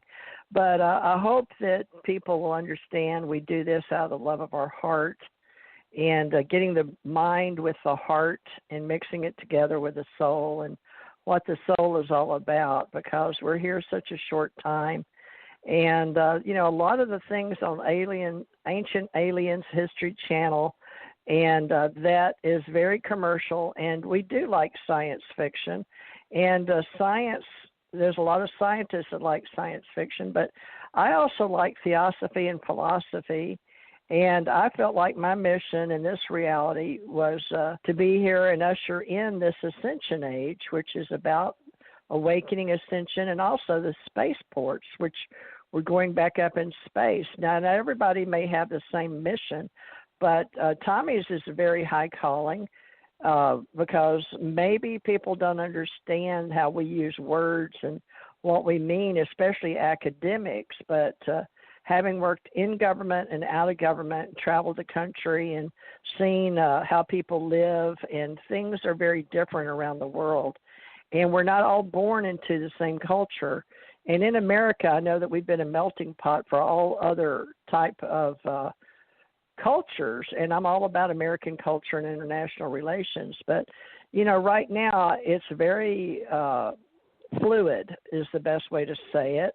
And I don't like to talk about the politics of the world. And I've noticed that a lot of religions, if I can just take a few moments, Tommy, are really about saving churches or evangelicals' way of thinking, or somehow they've separating people. And most presidents have been Christians, Episcopal or Presbyterian. You can look it up about religions in America. But God, the word God, just for everybody, is on our money, our currency in America, in the United States of America. It's in our Constitution, which is what we base our laws on, and it's in the Declaration of Independence.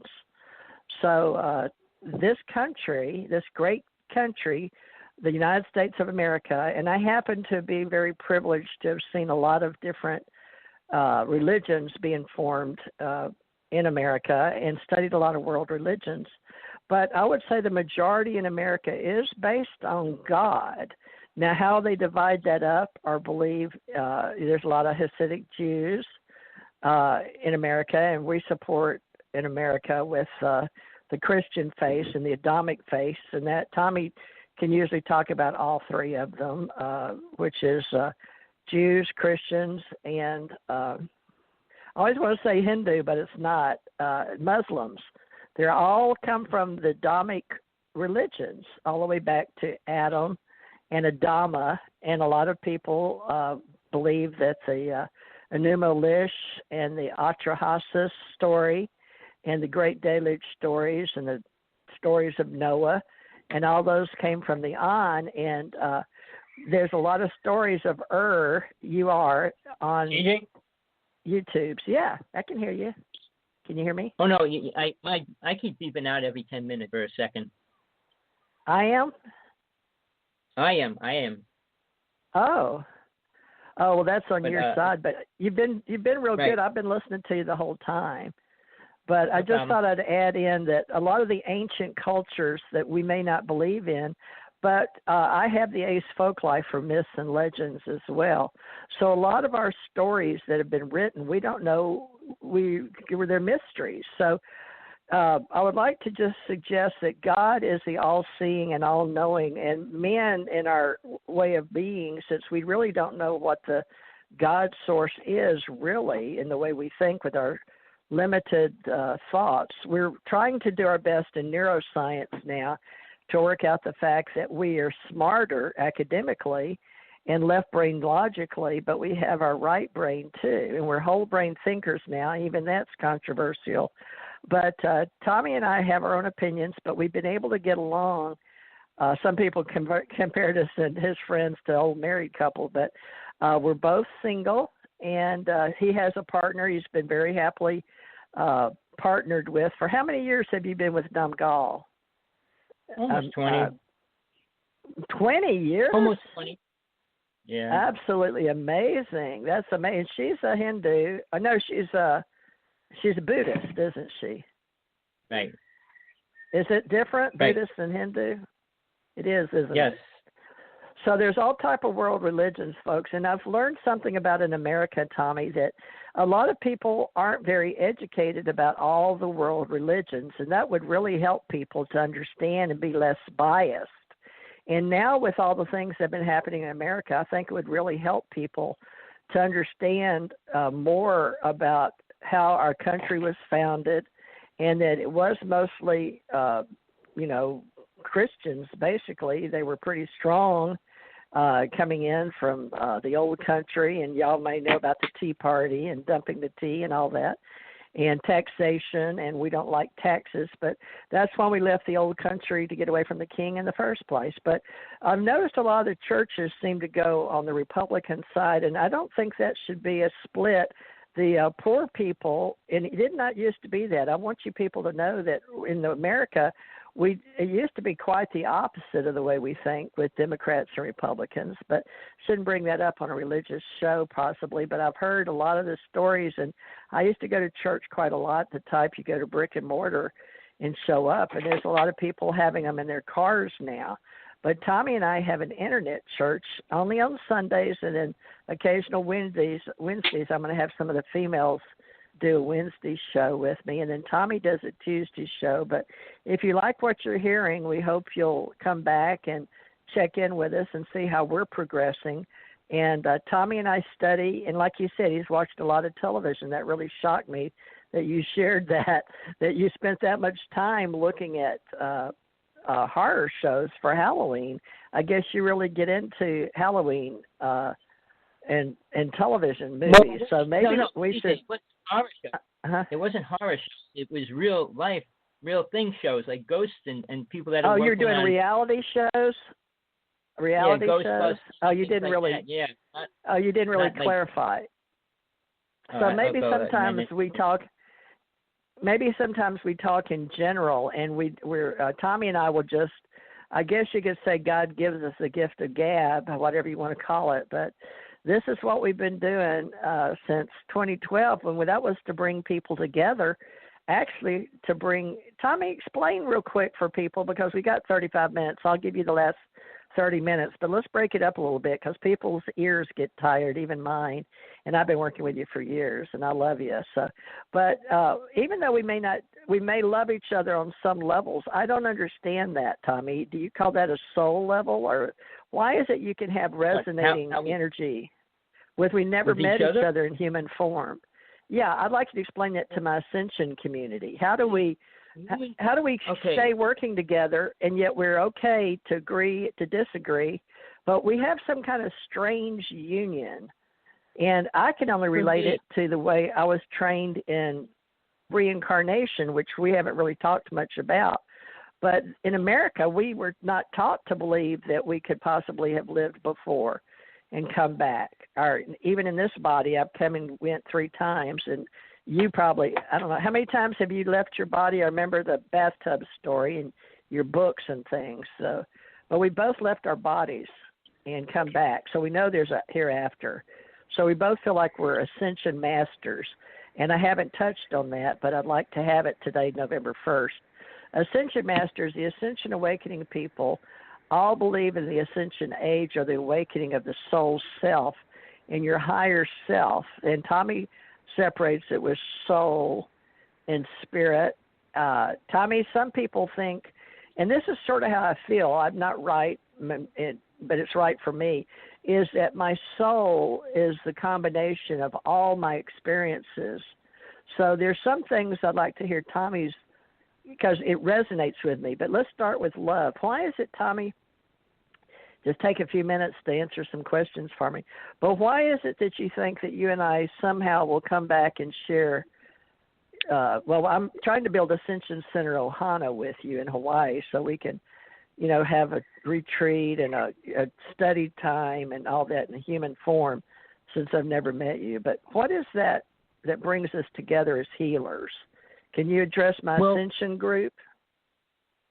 Here's the thing. For me, what I was shown way back a long time ago, that in this lifetime, I will see every soul that I work with in any of my lifetimes that are in this reality today. Any souls that reincarnated that are here that I have ever been with in any lifetime, all the way back to Atlantis, I will meet with them in this lifetime. And many souls are here from Atlantis as well. I'm not saying I'm the only one or anything like that. Even, I'm not going to say her name, but we did a show and we debated that because she was aware of being in Atlantis as well. But we do have reincarnations together. But the most important thing, which I said already, is what we are right now is the best we have ever been. It means we can have the complete awareness that we had in all the lifetimes. We can have the abilities and everything else all along the way. And it's really important to bring that into this reality. Well, why don't I but getting back to the question. I don't about use who? all my abilities. I choose not to use all my abilities. But I feel like I don't need abilities that way. No, TJ, you're walking down the street and a car's coming, or a plane's going to crash into there. You say, I'm going to go this way. That's using your abilities. When I'm going to say I'm going to stop the plane from crashing, no, that's using psychic abilities the wrong way. I already talked about that, but allowing them to manifest and create what protects you and guides you in life, not to control them and to use them. Thought. I just wanted to know for my Ascension people, because each of us, when we give a message, we have to remember who our audience is, and mine is Ascension healers, but you're familiar with David Wilcott and Corey Good and their stories with Gaia. Now, I don't think either one of them are any longer with Gaia, but a lot of people, and I used to work in the 70s when my daughter died in 74, so I'm claiming 74 when I became Ascension awake. And now you'll hear people say they're awake now when they awaken to the fact that they're more, but I don't know that they really understand it on their path. So only they know where they're at on their path. We can only help lead. We say lead, follow, or get the heck out of the way, right? But that's with a group and a team. But it's very hard to get people to work together. So I'm very curious as to to me, it's a mystery.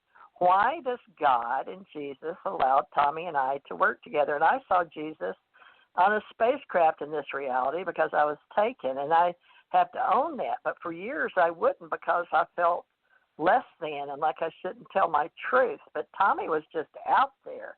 He was just saying unbelievable things, sounded crazy as ever. So he wrote a book called If Truth is Called Crazy or something.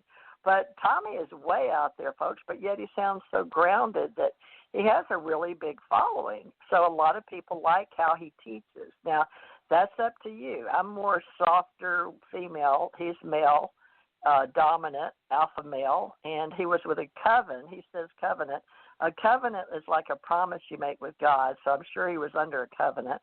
But at the same time, we can be light workers, like on a movie with the three witches, and Tommy was a witch, and I guess I was too, in Salem, so we should bring that in. But we're both into rituals, so maybe we both been burned at this together, but I don't know. I can't tell you folks, but I believe in the higher powers and getting above the yin yang, the positive and the negative, and the light and the dark. So I have a past life with Alex Collier. I've never met him.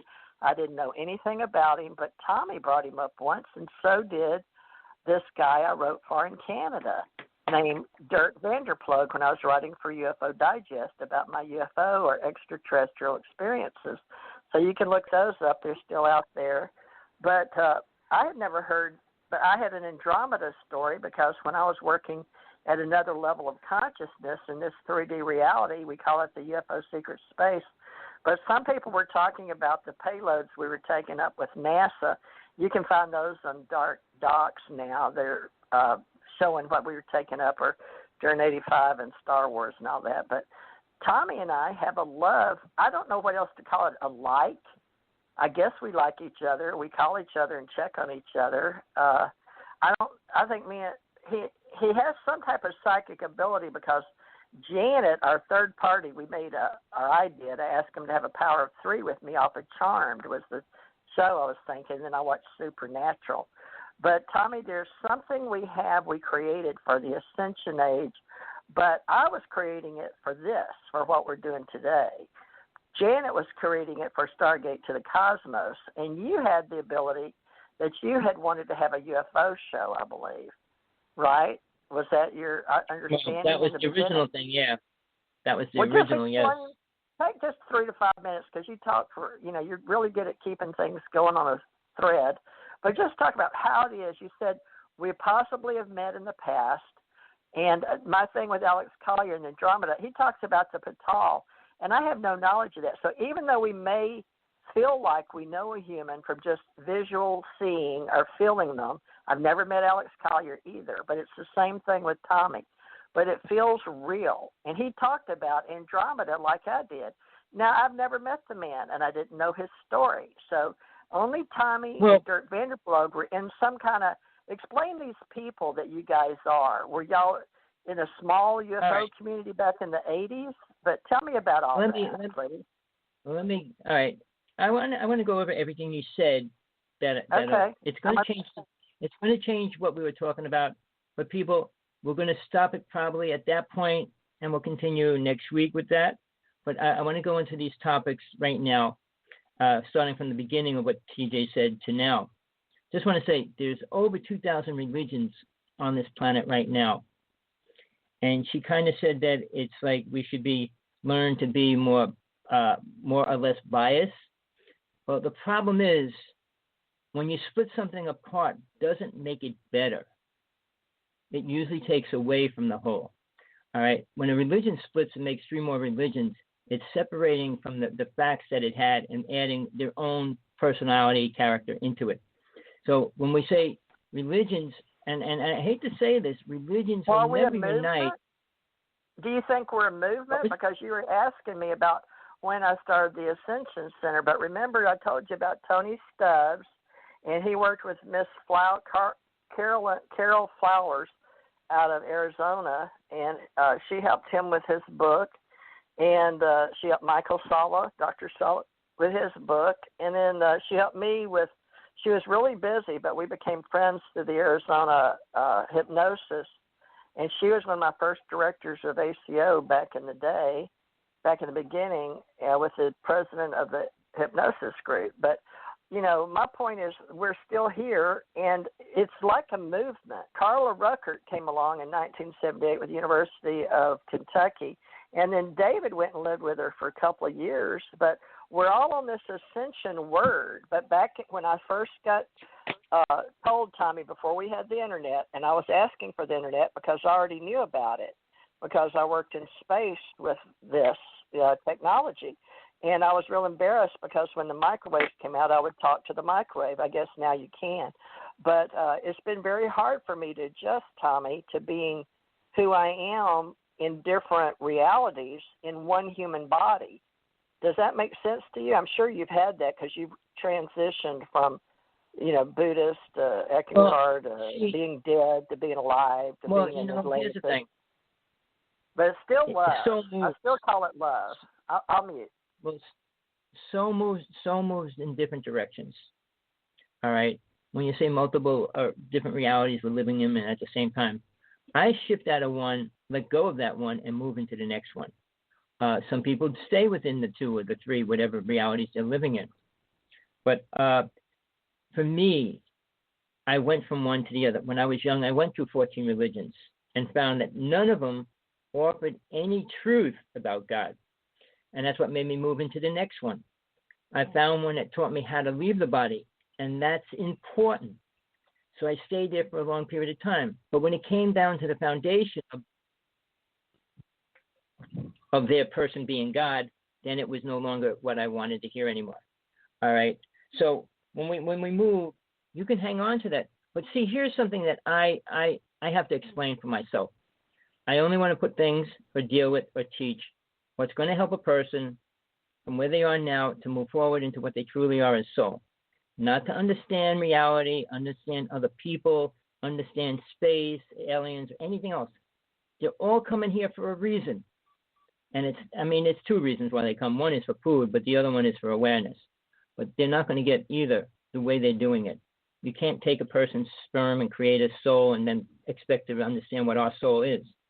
But getting back to the point when you said, okay, like even the Democrats and the Republicans, two forces are battling each other when it's about what it should be the same thing, helping people work together, which we're not doing. But now what I wanted to throw in, which is this is the bad part of it all, and I have to put it in because basically when religions split and they become different, I mean, Protestants came from the Catholic religion and split away, and they let go of certain things. I mean, Catholics kept Jesus on the cross. Christianity, Protestants took Jesus off the cross. The Catholics kept Mary Magdalene as a superior being. The Protestant religion doesn't recognize her as that. So religions take away, and the more it separates, the more it lets go of its original hold and path. So for me, if people understand other religions, they'll understand why they won't be part of that religion, not accept that religion. When a religion says it's okay to beat your wives, do you want to accept that? That's their religion. So I wouldn't want to move to that direction, and I won't. I feel that we have to move closer to God no matter what the scenario is, under your own truth, not the government's. When a government tells you to go and kill somebody, it's up to you to either kill somebody or not. And if you're willing to follow his truth, you're losing every aspect of what you're truly learning to become spiritual. Spirituality, you can't kill people, period. There's no justification. You can't even get a job in the electric chamber electrocuting somebody. You're still killing that person. So when you take on karma, you get it many ways by doing things that are negative. Because you knew my husband Tom. You knew my husband Tom, and he killed people, but he didn't want to. He was forced into it because it was kill or be killed. The first time, 2 Russians were after him for the information he had for the government in Germany, so that he killed. He got a piece of wood. He was scared to death. But then after that, he went on to kill other people. But he suffered tremendously afterwards, and he died a young death. But he was a warrior. But go ahead. But being a warrior doesn't make you spiritual. All the angels, Michael fell down from grace. He was the greatest angel warrior. So it doesn't help being a warrior no matter where you are. The law is you cannot kill. You cannot destroy life. You're not God. So that whole concept is not right when you do it for your own protection. When Jesus was talking about turn your cheek, he meant giving up your life for God. You can't go against truth. Jesus knew we couldn't do this, so that was supposed to be the good news. He knew we couldn't do that. We couldn't live up to what his Father wanted. TJ. But let's go back to the love part of why we even know each other. Oh, well, let me just finish what Jesus said. That's very important.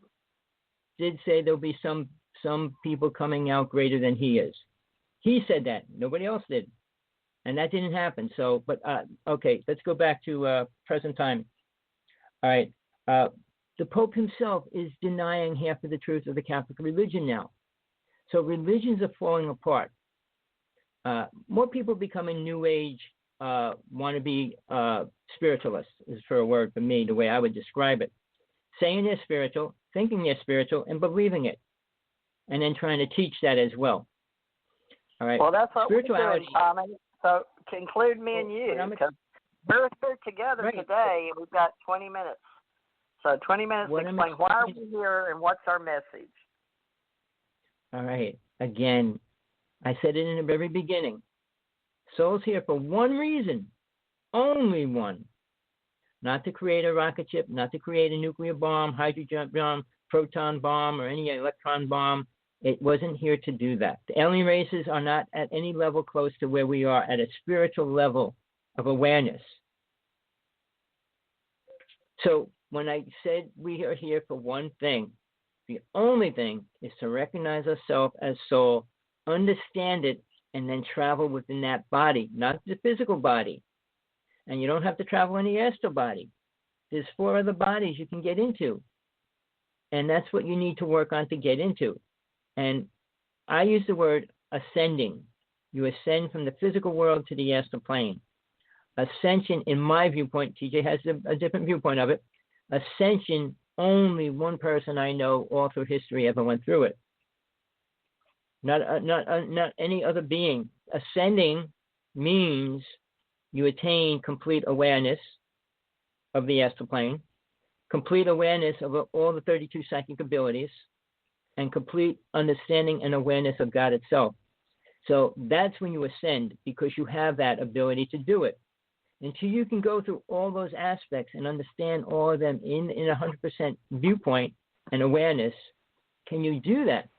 But everybody dies. Can we name the 32? Because we have the 33 degrees of the Masons of going up to the architect, or they say for geometry, or the creator of the great architect of the entire universe. But I wrote them down. Even our country is based on Masons. But do you have all 32 that were found on the planet, or you go back to the Emerald Tablet? I used 3/4 of them. I used 3/4 of them. Well, can you share them with all of us? Because you talk about them an awful lot. No, I don't. But I want to say this. Did you have all of them in Atlantis, or was it Mu or No, here. Was the when I was a witch. TJ, what was left after when I was Lemuria, wasn't it? TJ, when I was working as a witch, I went through each psychic ability. Okay, well, write them down for us. I got a list. Basically, the United States says there's 140 now. But they classify throwing bones on the ground as a psychic ability, reading smoke as an ability, things they added to the basic 32. All right. But basically what I was going to say is they're extremely dangerous at every level. But the one I wanted to attain, which I didn't attain, but there's a lady online saying she could levitate a piece of paper. But I said levitation was the one thing I really wanted to learn to do, which I never did. But see, when you do something like that, if you do something nobody else on this planet can do, and if you go public with that, you suddenly become an idol, a target, a government object. They want you, and all those aspects. Uri Geller, I personally know him, and he had the ability to send a thought wave to kill something. So the FBI and the CIA both wanted him and used him. And if you don't know what I'm talking about, watch the movie Men Who Stare at Goats. All right, that was based on the story of that. So it became a danger. Any psychic ability, and that's why they have remote viewers. That's why they do the testing. Because once you attain a certain level, the government or the army, however you want to word it, can use you as a weapon. And if you become classified as that, then you're a victim to the government, and you become that. Psychic abilities, like I said, when they naturally occur, when you're sitting in your room and you get this image and you say, my mother's in danger, all right, and you call her up and she said she's just going to get on a plane, and then you say, well, please don't get on a plane, or something dramatic, and you realize the plane crashes or something like that. That's a psychic ability, but you're not controlling it. When you're going, you say, I'm not going to get up today. And the first thing you see this big accident, or a fire starts, a building blows up, the factory you worked at blew up. Things like that are psychic abilities, but you don't control them. Soul uses them when it needs it. When you say, I'm going to go to a casino and win every number I'm going to play every number that's going to come out and win $10 billion, that's using it. And that is already an invasion of psychic ability space. And it creates so much karma. If you could read the future for 1 minute, just 1 minute into the future. I mean, deja vu, clairvoyancy, ESP, extraterrestrial, remote viewing is one of them. Astral projection is another, each aspect of that. But what I'm saying, if you go into a casino and you could read every number that's going to happen and play it, you're taking money, all right? And it's becoming an abuse ability. It's for protection. It's not to take away or destroy. When a person can win money, their ego gets inflated and they want more money. Every rich person only thinks about more money. So at that point, if you were, I tell people, I dealt with a lady on a show that we used to do together, and she says, oh, she could do that in a second. I said, well, win $2 million and open up 2 children's centers or something important. See, when people say they have the ability, if you have to say it, you don't have that ability. If you could do it, people would see it. I mean, if you walk down the street and all the cars levitated around you, they would see that. When Jesus walked through the streets, they could see the light coming off him. Children ran to him. I mean, they felt the energy. They could feel it from blocks away, and they would line up in the streets, not even knowing why. So there's abilities, and when astral projection, like even aura reading, is really important. All right, and that's the aura that radiates around a body, that radiates from the soul itself. That color shows you everything about soul. And that's how you could read a person. It's not like you have to judge it or analyze it. Its color vibrates and tells you where they are emotionally, spiritually, and psychically. And I'm not saying it's wrong. That is a gift. And if you could do it, it's a gift to protect you. When you walk up to somebody and you see a black aura around them, a gray aura with all holes in it, you know they're a danger. All right? Meaning they're on drugs or they have negative energy, and it's about anger and hate. So energy is based on color as well. I mean, there's only 3 primary colors on this planet, in this realm. And the astral plane is 32, and then on the next realm it's 64. And the numbers keep doubling. And you couldn't imagine colors because we don't have them here in existence. When you can only mix 3 colors, you're only going to get those amount of colors. I don't know what the exact total number is. But again, the abilities can be used if you let them use themselves. I was empathic for almost 2 years. It was the most horrible time in my life. Being able to see with your inner eyes and hear a person's thoughts, what they're thinking and saying to themselves. I couldn't stop it. Everywhere I went. And I turned it down for a lot, but it was always there. And now you say, well, that's your imagination. No, what I did, and I never believed it for about a half a year. I had to challenge one person a day. If I saw 10 people's thoughts and heard them and everything else, one person I would always challenge, either in the middle of the day or near the end of the day. Like I'm walking down the street, and this guy is saying, well, I'm going to get a motorcycle and do 100 miles an hour. And I said, do you think you're going to get a motorcycle today? And they would turn around and say, what? And they would freak out. And when you hit a person with truth, they freak out no matter what. But the problem with it is why I had the worst time of my life. Out of all the souls, out of everybody I walked past, I never felt somebody talking to God or having the conversation or having that kind of awareness. It's always about the job or work, a girl or a boy, this or that or the other thing. Where can I pick up drugs? Where can I do this? It was never spiritual. And I'm talking everybody. You walk down the street. I said I'd walk hoping that I'd see somebody spiritual walking down the street. So at the end of it, I begged Spirit. I said, I can't deal with this. I don't want to see the negativity of this world. It stopped. But even reading auras, I could see everybody's aura everywhere. And I said, I don't, because then most people's aura is dark gray and green, orange, yellow. Not yellow, red. But I didn't want to see that anymore either. So I have to focus to see somebody's aura, which I don't do often. There's no reason to. And I'll say this. In one path I was following, this one lady was going up to the stage. There was 2,000 people in the arena. And this lady came in through the door, and I turned around, and I saw this yellow wave of energy flow across the whole arena, over the 2,000 people in there. And I'm staring at it, and this little lady, little, she was short and little and old. She was about 80 years old, between 70 and 80. And she's walking down, and I was right near the aisle.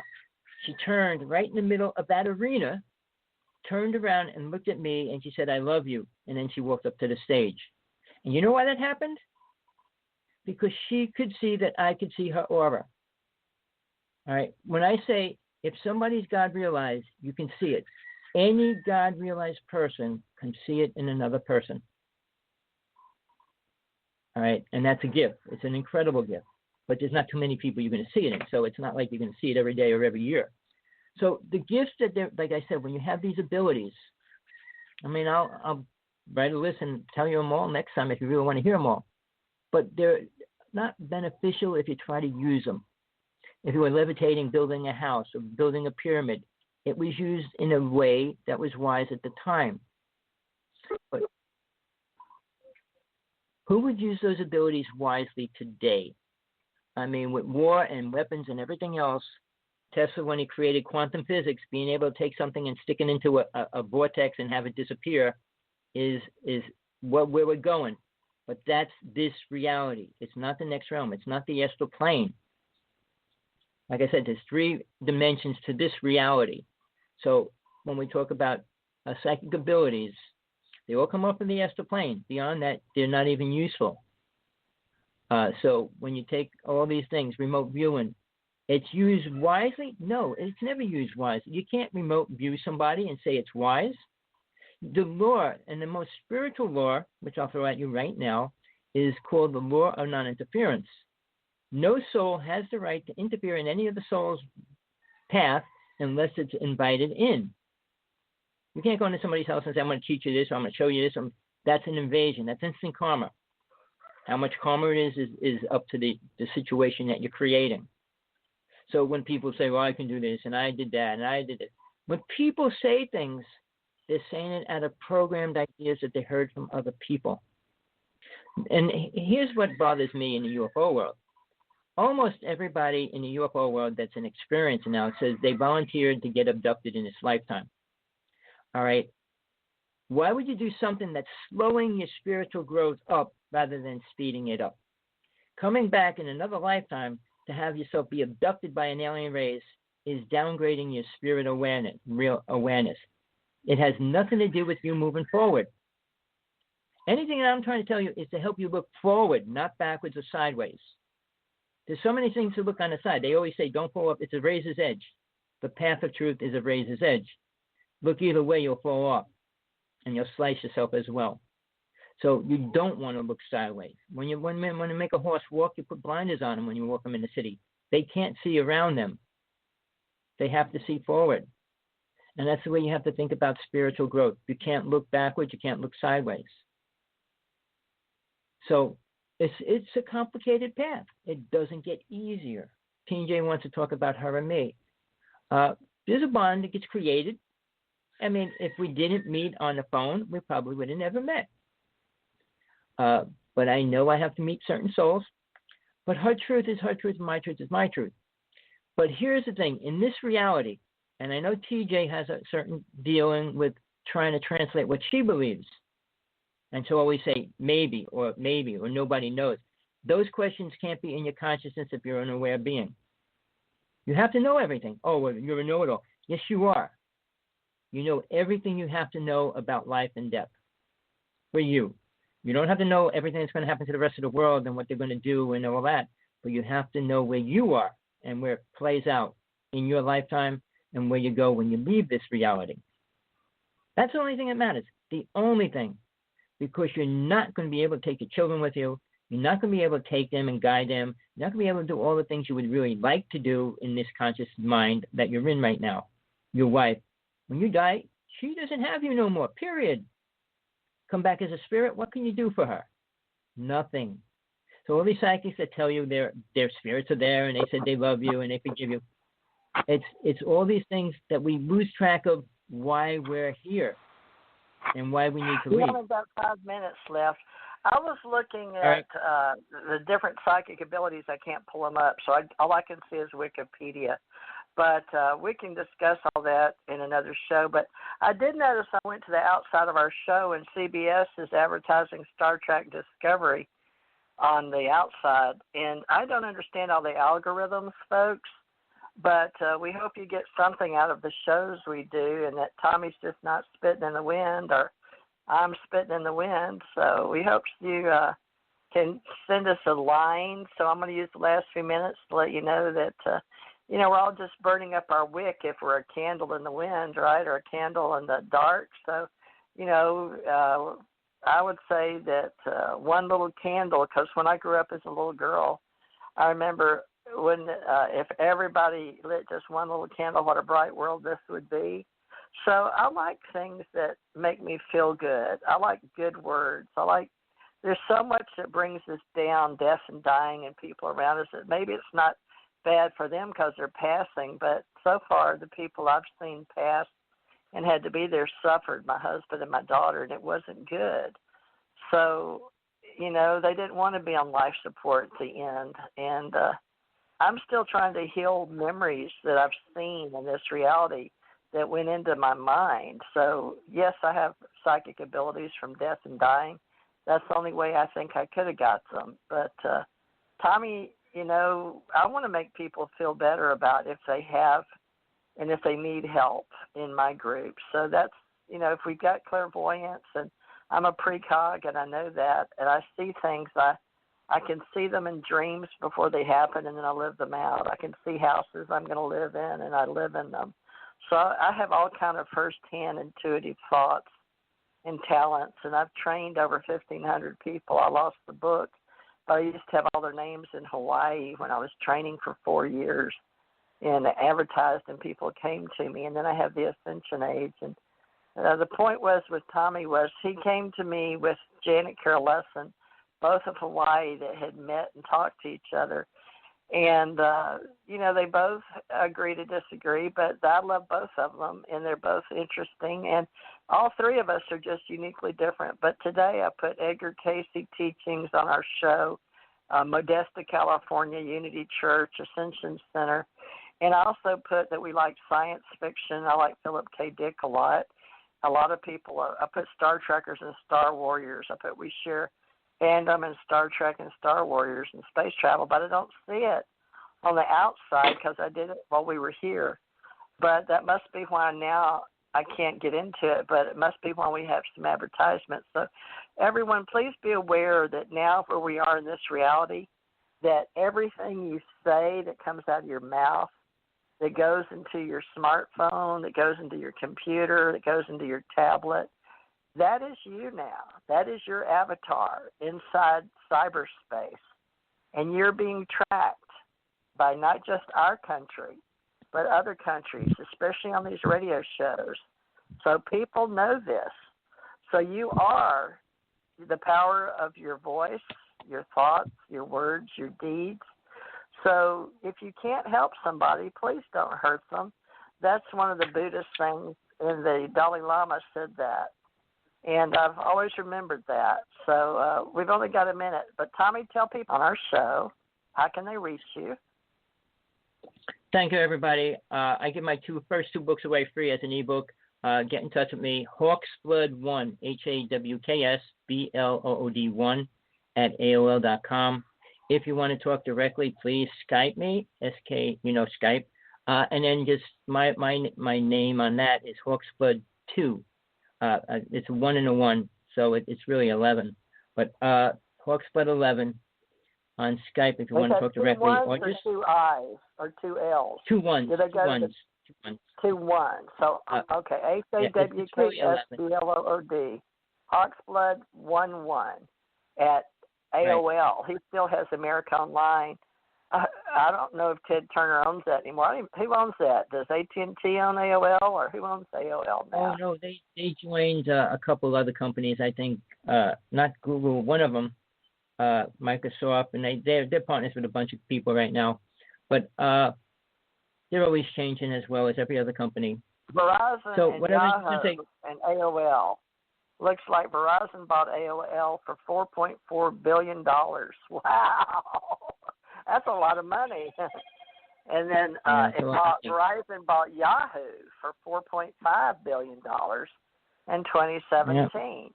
So Verizon is like way up there like AT&T now, huh, Tommy? And Tommy worked for Verizon, Bell South. Or Bell Atlantic. Bell Atlantic, right? Bell split up, became Verizon. It became AT&T. I mean, it split up. So yeah. Let's hope that's what they want Jeff Bezos to do with Amazon, and let's hope Facebook gets broken up, and let's hope, all the big companies get broken up to help the little people, the small businesses. No, we need more money together.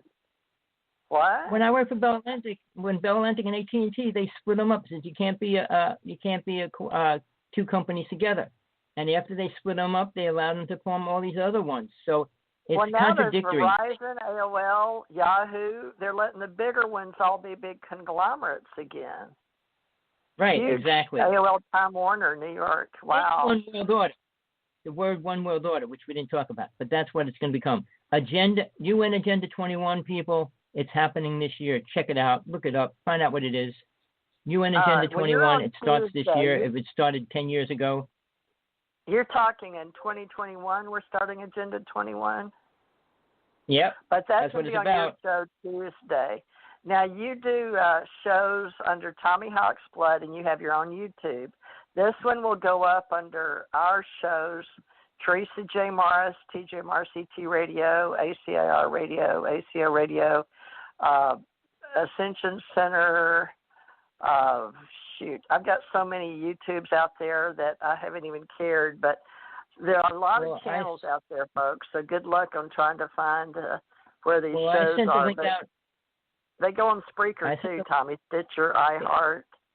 Go ahead. Well, I sent it out to about 100 people today already for this show. Wow. So hopefully we'll pull it up.